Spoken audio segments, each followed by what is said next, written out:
এই new market area জীবনে কোনদিন ভালো হইতো না, জিন্দিগিতে না। এই জায়গায় 12 মাসই জ্যাম। থার্ড ক্লাস মার্কা ফকির নিয়ে একটা ফোন চালাই, যে ফোনে নাকি চার্জ থাকে না, সারাদিন পিছন দিয়ে ঢুকিয়ে রাখতে হয়। নিউ মার্কেট এরিয়ায় মানুষ ঢুকে বিরক্ত।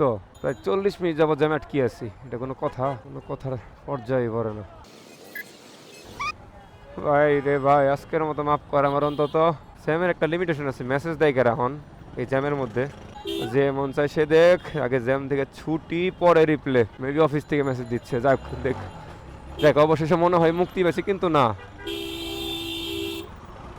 মোটামুটি বেরোইছি আর কি। এখন বাকিটা দেখা যাক। আনিস ভাইয়া মেসেজ দিছে, আচ্ছা দেখি কি হয়, কি বলে।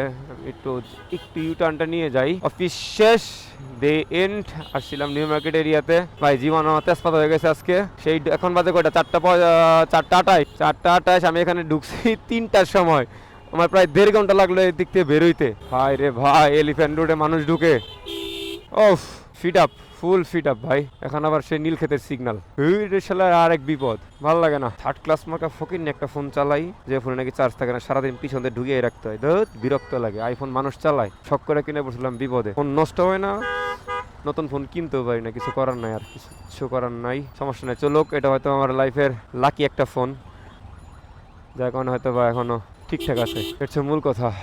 এই নিউ মার্কেট এরিয়া জীবনে কোনদিন ভালো হইতো না, জিন্দিগিতে না। এই জায়গায় 12 মাসই জ্যাম, মানে 12 মাসই, মানে 12 মাসই জ্যাম। এই জ্যামের কোনো যুক্তি নাই, কোনো কারণ নাই, কোনো লজিক নাই, কিচ্ছু নাই। আর তার মধ্যে আজকে তো এমনিতে একটু বেশি জ্যাম রাস্তাঘাটে। কি আর করা যাবে, কিচ্ছু করার নাই। আজকে সব জায়গায় জ্যাম বেশি, কি কারণে জানি না। সকালে রাস্তা ফাঁকা ছিল, এখন দেখা যাক কি হয়।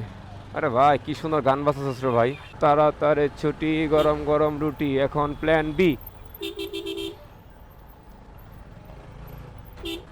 বাম দিয়ে ঢুকবো কি, ঢুকবো কি? এই রুটও বন্ধ আজকে। বাল, যেদিন জ্যাম থাকে সব দিক দিয়ে জ্যাম থাকে, বিরক্ত, ভালো লাগে না।